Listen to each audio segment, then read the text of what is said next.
listening to the Betmaker Show. This is the college football preview for Monday, November 28th, 2019. And now, live from Las Vegas, the host of the Betmaker Show, Brian Blessing. Gearing up for another big weekend of college football, and not just a big weekend, it's rivalry weekend. Brian Blessing and Bruce Marshall from the legendary publication, The Gold Sheet. We're in chilly Las Vegas, but things were heating up on Thanksgiving. We had those 3 NFL games, Bruce, but there was a college football game that shouldn't have flown under the radar. Oh, no. That Ole Miss-Mississippi State game, it ended up, listen, if you took Ole Miss, you'll take wins any way you can get them.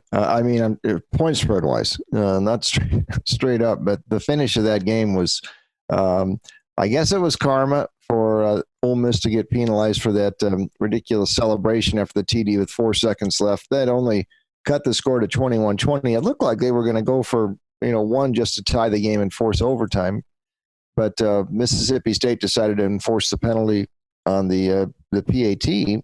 And suddenly it's a 35-yard extra point like they have in the NFL, and the kicker pushed it wide. And there you go, 21-20, based upon a celebration for a touchdown that backfired. And I hope this is an instructional video to every team. There is never a reason to get a penalty like that, and certainly in that situation. But it's almost fitting that Ole Miss lost the game that way because of a stupid penalty. But like I said, those of us who took Ole Miss plus 2.5 or 3, we're okay with it. Well, the funny thing is, the extra point's not a thing in college football, unless you do a stupid celebration and move them back. But it is remarkable the mindset of kickers in the NFL, and basically the extra point in that game was akin to what an NFL extra point would be. And even in the NFL games on Thursday, Thanksgiving Day, missed extra points everywhere.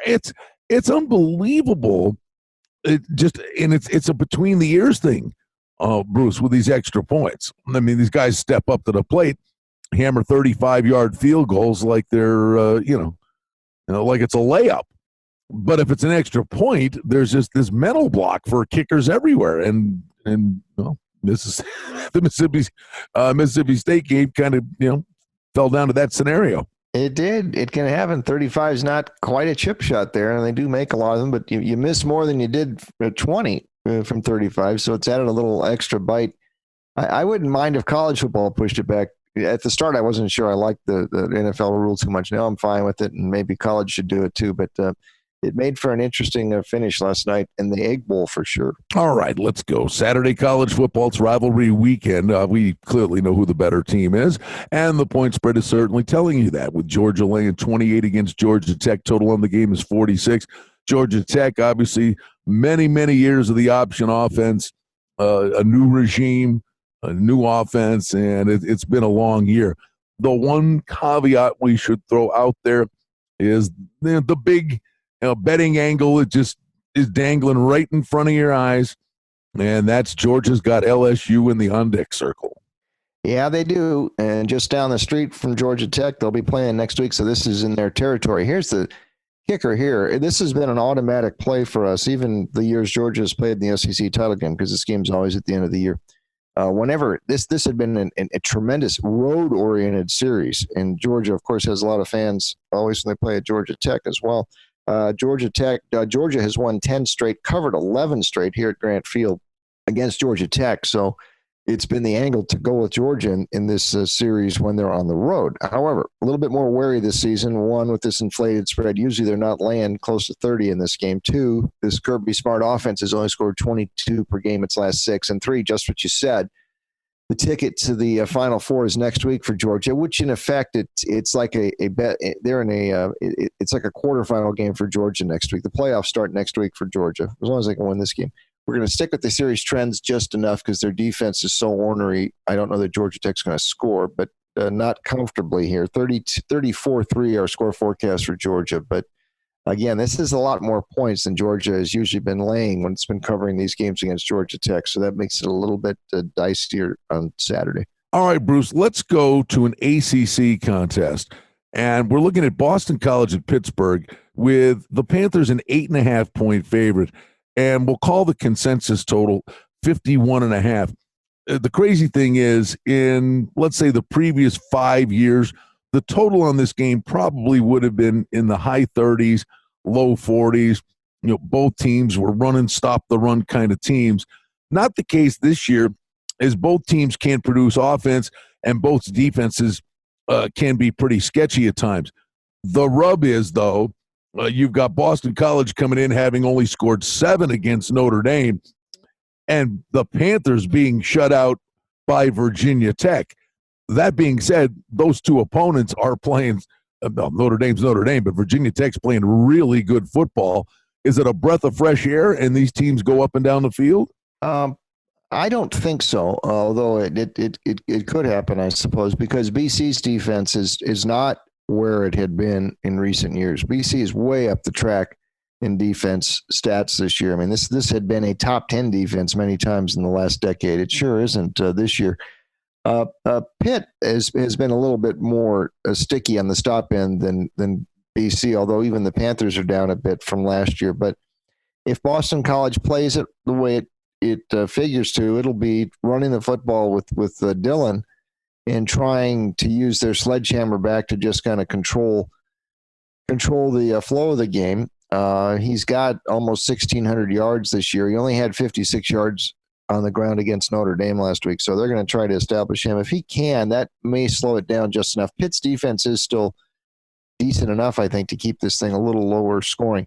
BC needs this to win or at least to get 6 wins in bowl eligibility, so I think you'll get whatever you got from BC, you'll see it here. And they are still 13-4-1 their last 18 as a dog for Adazio. So that's our vote here on BC. 24-19 our score forecast. I am not sure this is going to be a shootout. I guess it could be, but I think BC will try to slow it down a bit and keep this thing close within 8.5.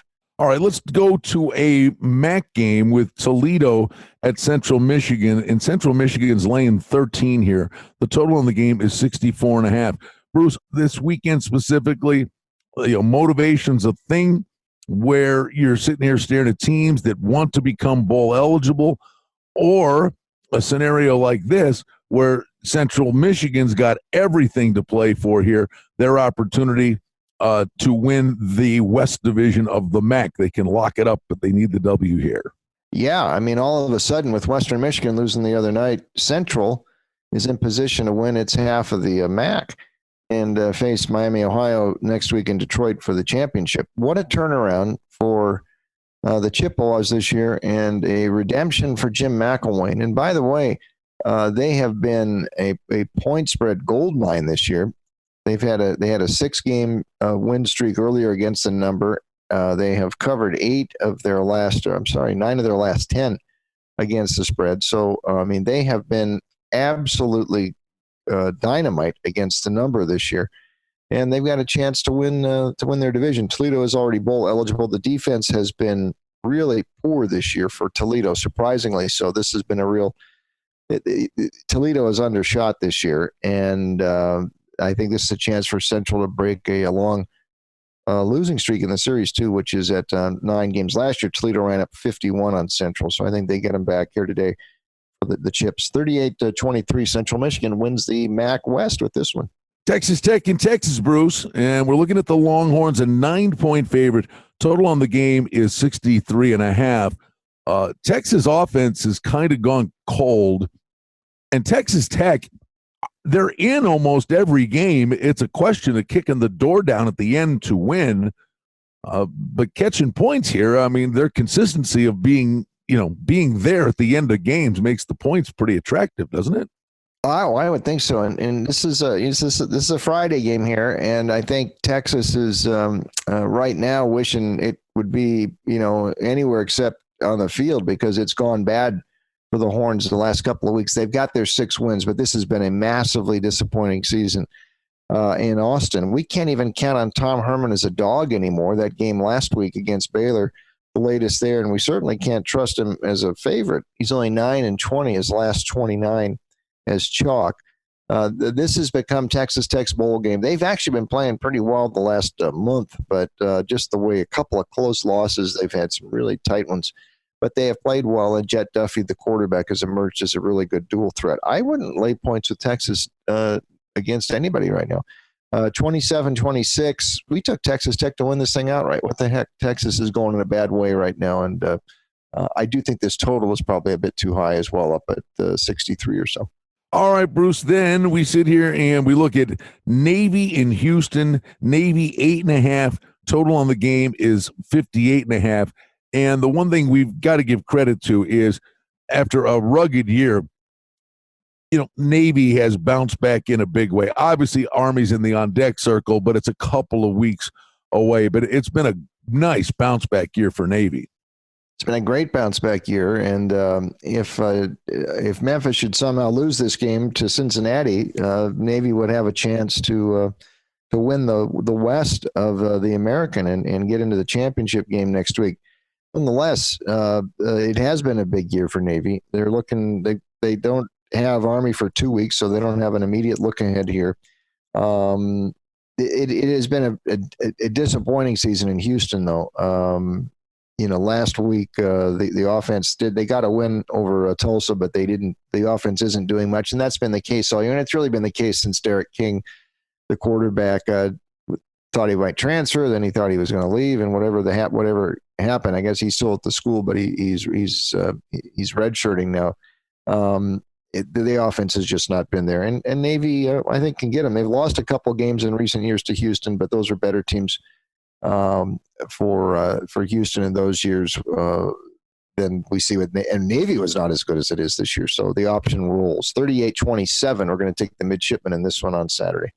Yeah, I was thinking points would be the way to go in this game as well. The one thing, and I would just ask you in terms of here's the real rub where there are intangible things you've got to take into account.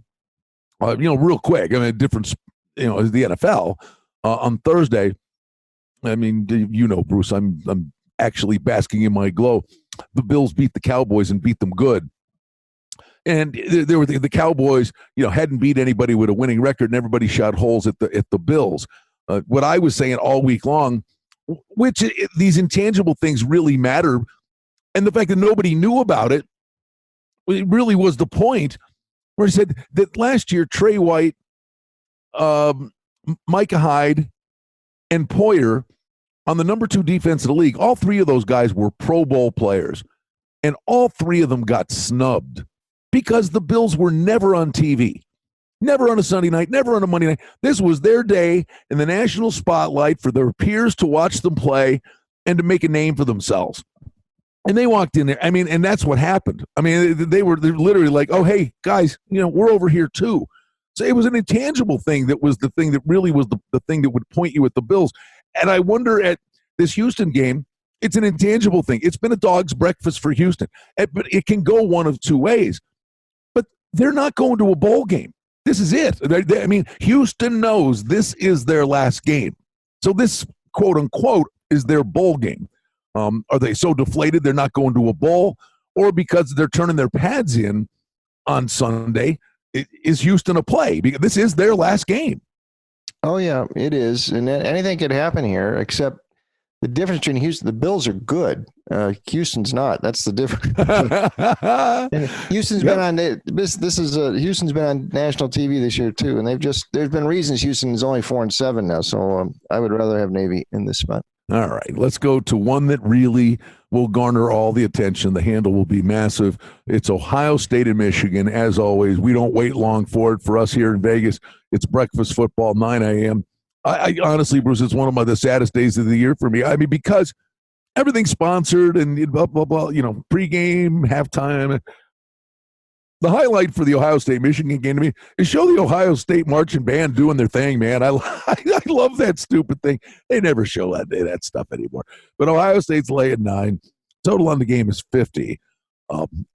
Last week we talked. I know they're really good, but Ohio State, again, if you looked at their schedule, they were destroying everybody. But in the grand scheme of things, their schedule wasn't that tough. And Penn State was catching 18, and a backup quarterback, gave them a chance at the end of the game. And I'm not discounting how great Ohio State is, but the numbers are inflated. And now Michigan's on a heater.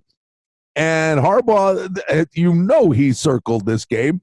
They won't let him do anything other than circle this game 365 days a year. Is the point spread too high going on the road?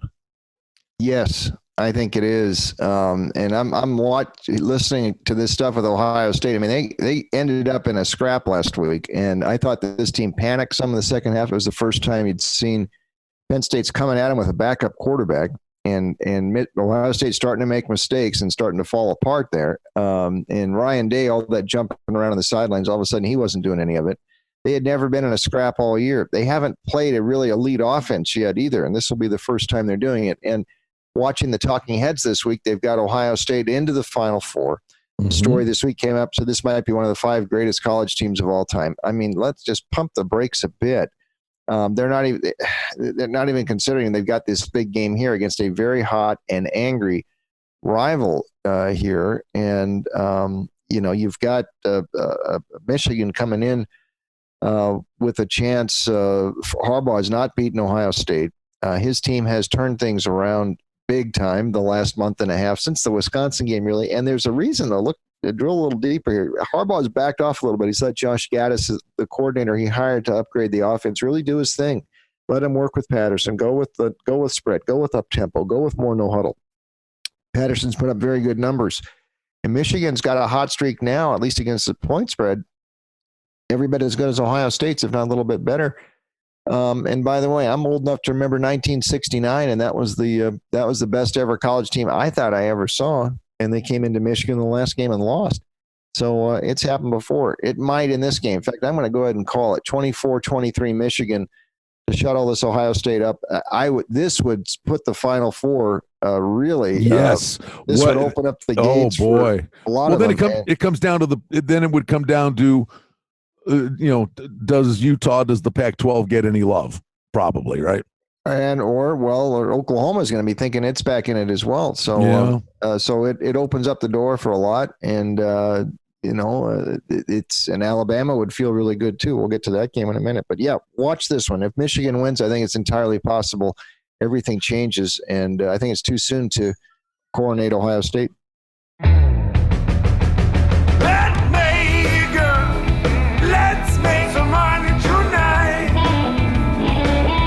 For outstanding information and special offerings and promotions, we invite you and encourage you to sign up for our newsletter today simply by going to the website at betmaker.com. All right, there's an interesting game to me here in the Big Ten, and it's Wisconsin at Minnesota. And there's a handful of 2.5s out there, but Wisconsin generally of the consensus is a 3-point favorite at Minnesota. And I think the number is light here. Wisconsin's just fallen off everybody's radar because what happened was, looking ahead to Ohio State, they blew the Illinois game, and that was such a punch to the gut. They then went and got killed by Ohio State, which I think adversely inflated the Ohio State totals, the game we just talked about. Now they're back on a beam. I mean, they maul Nebraska and Purdue, and that doesn't mean anything. But I think Wisconsin's kind of back on the beam and making a push towards the end of the year. Minnesota, to me, Bruce, I think it's been a really nice story. But again, Minnesota really hadn't played anybody, had the big win against Penn State, but lose to Iowa and then, bounce back and beat Northwestern. I just think Wisconsin's the better football team. And it was a situational thing with Wisconsin that I think just knocked their power rating down, and I think it was an overreaction. Yeah, I think you're probably right. They've recovered pretty nicely since then. They've got a big-time running back who's second in the nation in rushing behind only Hubbard at Oklahoma State. It's been a visitor series, including last year. Minnesota won for the first time in 14 years in this series. They won big at Madison. I think that's the game that sort of turned things around for PJ up there in Minneapolis. And at the end of the season here, I was a little surprised Minnesota used Morgan at quarterback last week, just because he had been in concussion protocol. You or I could have probably beaten Northwestern at quarterback last week for Minnesota, yet he played and they risked it. Now he didn't get hurt again or knocked out. But I don't know. That was the right move. Wisconsin it's a big time defense too. The schedule, you're right, did break well for Minnesota. They were able to gear up to that Penn State game for a month almost, and they were certainly ready to play that game a couple weeks ago, but they lost the game after that to Iowa. And now you've got this is a big revenge spot for Wisconsin, and the winner wins the Big Ten West. I almost would rather see Minnesota play Ohio State in the Big Ten championship, since we've seen Wisconsin play the Buckeyes once, but maybe not. Maybe Wisconsin's just better, and I think they'll prove it here. 27-20 Gold Sheet forecast for the Badgers on Saturday in Minneapolis. Yeah, are you ready for a weird one? Because frankly, this scenario just doesn't exist other than you get a rematch in a conference championship game. But of all games, New Mexico State at Liberty. Liberty's a 14-point favorite. Total on the game, 65 or 65.5. And like I said, sometimes if you're going to lose, you'd almost rather lose that way than some nonsensical thing that sticks in your craw. But I'm telling you, Bruce, I remember on October 5th, I played Liberty at New Mexico State over 63.5.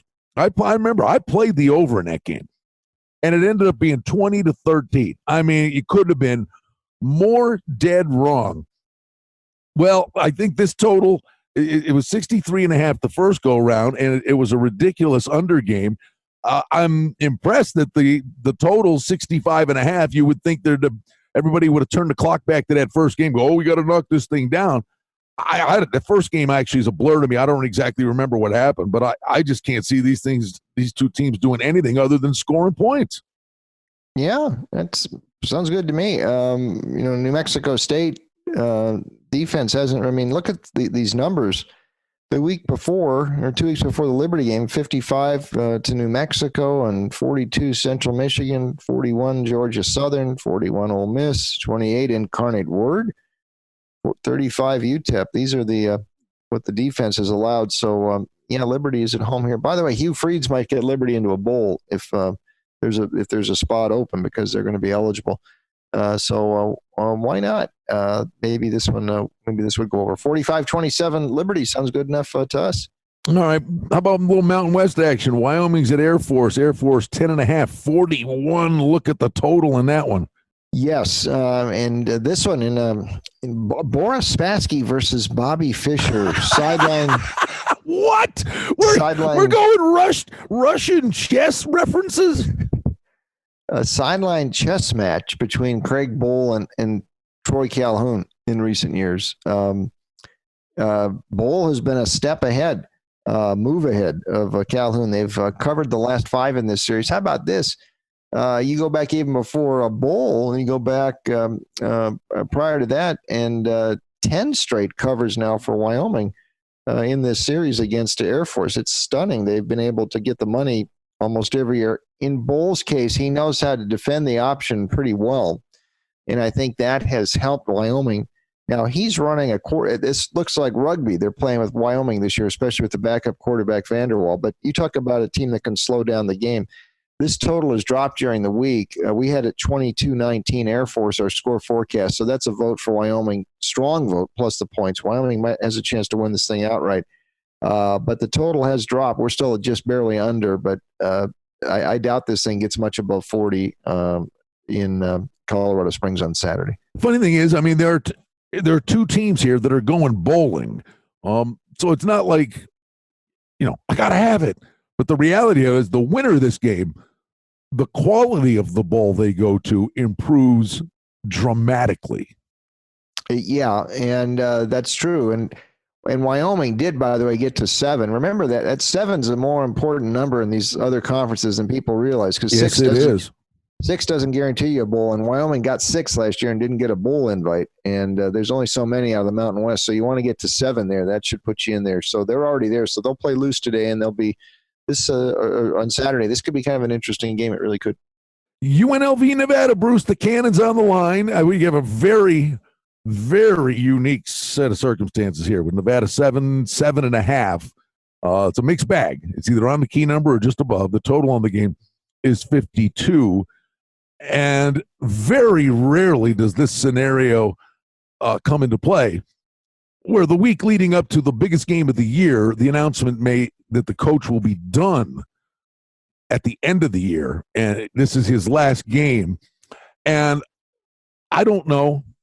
You maybe you talked me not off a ledge, but I just, when it happened, I just thought, why couldn't you have waited a week? Now, there's a lot of things in play because there's an early December recruiting signing period that's very important for whoever the next coach is coming in to not have this really turn into a bowling ball falling out of the sky on the program for next year. But Tony Sanchez, it's his last game. It's a rivalry game.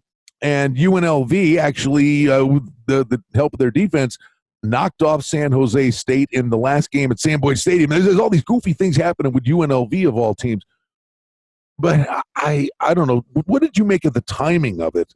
Do you think they did him a favor or a disservice by announcing it before the game? I mean, we all knew he wasn't coming back. I'm mixed on this. I think they knew it was going to happen, and maybe I'm not as surprised by it. UNLV did this 5 years ago, and it fired Bobby Hauck too. But they announced he would be leaving before the last game. I think they probably gave Sanchez the option. We'll let you coach this last game if you want, and Tony said yes. So that's my gut feel how this worked, and we'll see how it goes. I think their game, this would be even though it's for the Cannon up in Reno, the big game last week, the last game at Sam Boyd, I think the players knew Tony was going to be on his way out. They actually circled the wagons last week. They have not covered back-to-back point spread since the start of last season, the first 2 weeks of 2018. So they usually don't put big efforts together.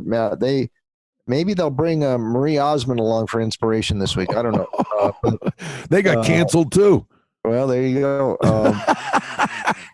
Reno got to talking about getting to 7. The Wolfpack got to 7.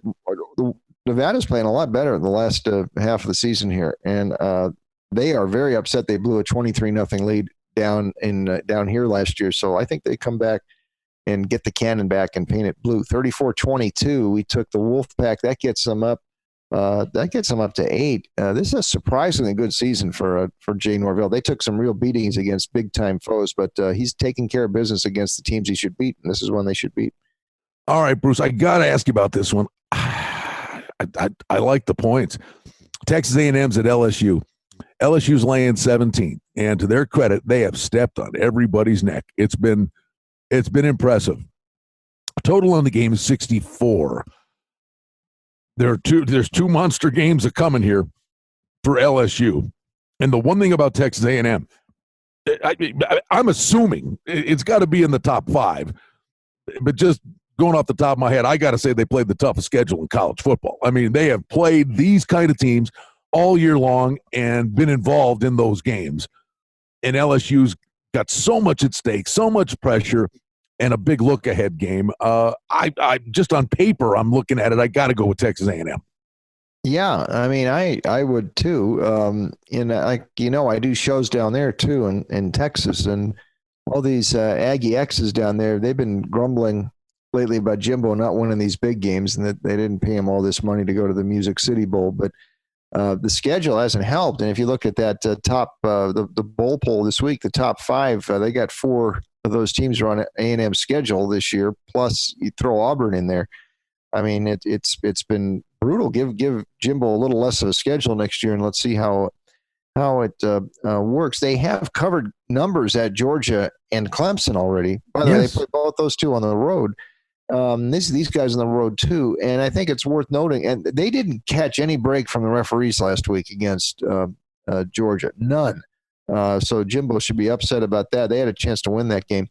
The last straight-up loss for LSU was that 7 overtimes versus Jimbo last year. We remember that one.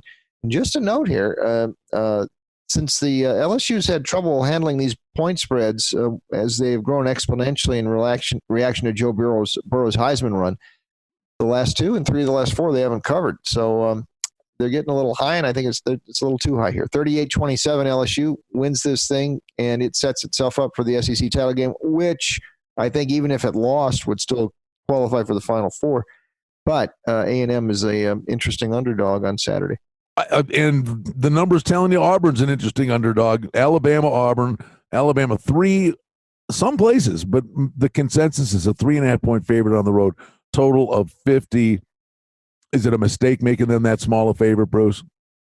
Maybe. I mean, this is the Iron Bowl, and some strange things have happened, especially when they played at Jordan-Hare. And Gus, his job might be on the line here. This is Auburn, after all. I mean, they do crazy stuff down there like that. So there's a lot of different things going on here. Alabama, it's spot into the Final Four. They'll need to win this one and hope for one domino to fall on its way, and I think it might.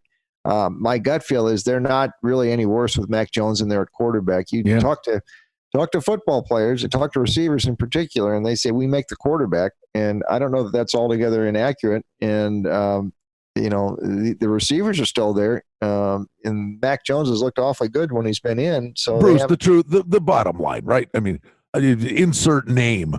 The backup quarterback at Alabama is good. Starts for 90% of the teams in college football. That fair? Absolutely. I mean, one of them was starting at South Florida this year. I mean, a guy who'd been there. I mean, they if they leave, they end up starting somewhere else. And Mac Jones can play. One note about Auburn this year: I don't know that this offense has an extra gear with Bo Nix to get over the hump against these SEC elites, because the 3 games Auburn has lost, they've all looked kind of the same. Florida only scored 13. LSU scored 20, fell just short. They scored right at the end to get to 20, and they only got 14 against Georgia. They just don't have quite enough offense to get over the hump against the SEC's elite. I think that's what happens tomorrow in the Iron Bowl. 32-23, we're going to take Alabama to win it, and then hang on for the ride here and see if it gets in the Final Four. I think it will. All right, bud. Let's not even get names. Forget names. Just it's Oklahoma. 12.5, 13 at Oklahoma State. Total on the game is 69.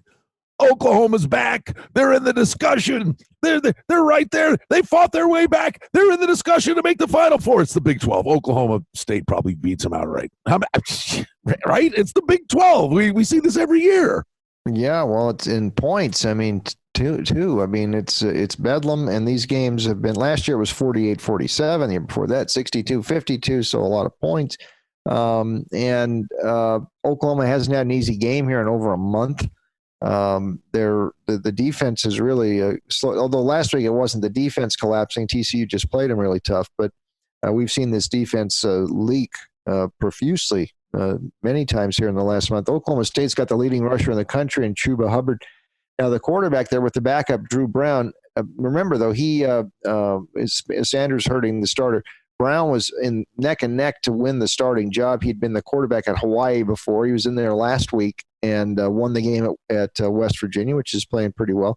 So I think there's reason to think Oklahoma State is going to be able to trade points here. Plus the fact it's bedlam and it's really, really a tightly fought series, and Oklahoma's not covering numbers. Very live rivalry underdog here. 38-35 Oklahoma score forecast. I think the Sooners survive. That gets them Baylor next week, keeps them alive for the Final Four. But Oak State's had a pretty good year as well. And the Mullet Man, I think, keeps this thing really, really close. It's a general thing, Bruce. And, you still got to apply it to the individual game. But generally, in a game of this nature, where you believe they're going to go up and down the field, it's going to be exciting and it's going to be entertaining. You know what? The points are always attractive to me because in those style of games, there's one play. There's one, neither team punted for, 3 full quarters, and they just go up and down the field. And all of a sudden, it's one lineman putting his hand up on a pass, and it's a tipped pass, and it's an interception. It's like the one turnover, one play will turn this game on a dime. And to me, there's every bit the opportunity that it's the underdog. Yeah, it did. Hey, that's what happened. We said UNLV game a minute ago. Nobody was stopping anybody that game, and UNLV's defense made the play to win the game at the end. So it often happens like that with these underdogs. Oak State thinks it can win this game. They are 8-3, so they think they got a shot to win. They expect to win. All right. Again, rivalry weekend. Arizona State. You've got Arizona State comes off the upset win over Oregon, laying close to 2 touchdowns. And I know Arizona's no great shakes, but it's a rivalry game and it's a letdown spot. It is, and last year this was a wild one. It was 41-40 in Tucson, and you would think if there's a letdown, ASU might be in store for it, but it is at home. It is a rivalry game, and this other side is just lifeless right now. And you talk about a wasted hire here, and I hate to jump to that conclusion at Arizona, but I'm going to. Kevin Sumlin has been a downgrade from Rich Rod. This has been a real mess there. He messed up Khalil Tate the last 2 years of his career. Yeah, I know Tate was hurt some last year, but Tate would have been better off transferring out because Sumlin didn't use him right at the start last year before Tate started to get hurt. And the defense has completely caved. He fired his coordinator at midseason, Marcel Yates, and promoted Chuck Cecil, and they haven't done any better since then. They're allowing 37 points per game. They've lost and failed to cover 6 straight this year. They're just really, this is hugely disappointing. I wouldn't be surprised if Arizona pulled the plug on someone. They are lifeless. And even the rivalry game here with this freshman quarterback, Gunnell, I don't think they'd have a better shot with Tate. Maybe they'll let him play one more time, but Gunnell doesn't have a feel for the game to go into ASU and win. 42-23 Herm. I think ASU wins this thing. It's mostly a vote against Arizona, which is just lifeless right now. And they look like they don't want to play. And I wouldn't be surprised if something happens down in Tucson, really. All right, it's rivalry week. A couple for the road. We have 3 more here. But how the mighty have fallen with Florida an 18-point favorite against Florida State, 53.5 the total. Yeah, I mean, the focus in Tallahassee, usually it would be on this game. But now they're looking at who's going to be the next head coach. And Florida State has gotten to 6, so they'll get into a minor bowl somewhere. But since they moved out Taggart about a month ago, there's been a lot of speculation down there. The name that keeps popping up is Mike Norvell from Memphis. Mark Stoops also has popped up, the Kentucky head coach. He had been here. He had worked on Jimbo's staff before he took the job in Lexington. But they're thinking Norvell with a little bit more of an offensive emphasis might be the guy they pluck. So just keep an eye on that situation too. Florida has been it has failed in close games this year and close ones against Georgia and LSU, and that's been the only negatives there. This is a top 10 team and loves to beat Florida State like it did last year, 41-14. That turned around some losses that the Gators had suffered against the Noles, and certainly during the McElwain years. But Dan Mullen has reasserted dominance for Florida in this one, and they will get the Seminoles in the swamp. 38-16 Florida, and that sets up the Gators for a pretty good New Year's game somewhere in Florida, in Tampa or in Orlando. Do you know, and I forgive me for putting you on the spot, BYU's at San Diego State, laying 5.5. The total of the game's ridiculous. It's at 38.5. Where San Diego State, how many times you see it late in the season, a team goes over to the islands and their head's just not on football in a ridiculously low-scoring game. You had San Diego State lose. Now they go out of conference, but Hawaii still has to play Boise State. What's the scenario in the Mountain West? Hawaii's in the championship game next week. Yeah, it's over. All right, it's a done deal. So this is, believe me, air out of the balloon time then for San Diego State.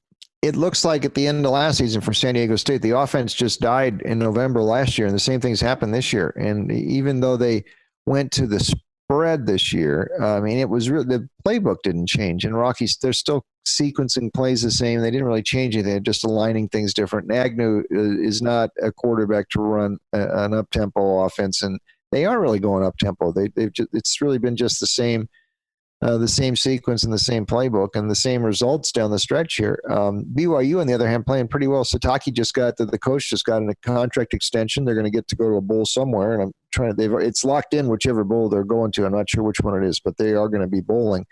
And I think they go down. Now, the total is interesting because San Diego State's games have just slowed down completely here. So maybe that 38, they haven't gotten over that their last 4 games, believe it or not. So I'm going to lower this forecast here and think they won't this week either. 20-16 BYU wins it. But every San Diego State game is looking alike here the last month, and I think this one will look just the same. And finally, Oregon State and Oregon. And you've got the Ducks, who, again, fought their way back, all the way back, literally sitting there, an opportunity to be involved in the playoffs and lose to Arizona State. Massive, massive letdown spot. And to me, where that rears its head is intensity, Bruce, and more than likely, it would be on the defensive side of the ball. The total 65.5. Checking the weather, it's going to be cold. It's going to be about 40 degrees. Clear skies, though. The weather should not be an issue. I just think even if they're deflated, they're going to rack up points like a slot machine on Oregon State. But the Beavers can score. I think this is a track meet. I like it over. Yeah, I could see that too. Well, Oregon State's not bad, and you talk about a gut punch last week. That got them bowl eligible if they could have beat Washington State last week. That got them to 6. In the Pac-12, you get to 6, you're gonna get a bowl. But they lost in the last play of the game, and it extended with a pass interference and one last play. I guess there was 4 seconds left in the last play, and Washington State scored on the short run. Talk about a gut punch. Now, Oregon State, though, has covered every road game this year. It's also been a great underdog. And Oregon, like you said, this is a letdown big time. I don't think Oregon was ever as good as all the hype. And right.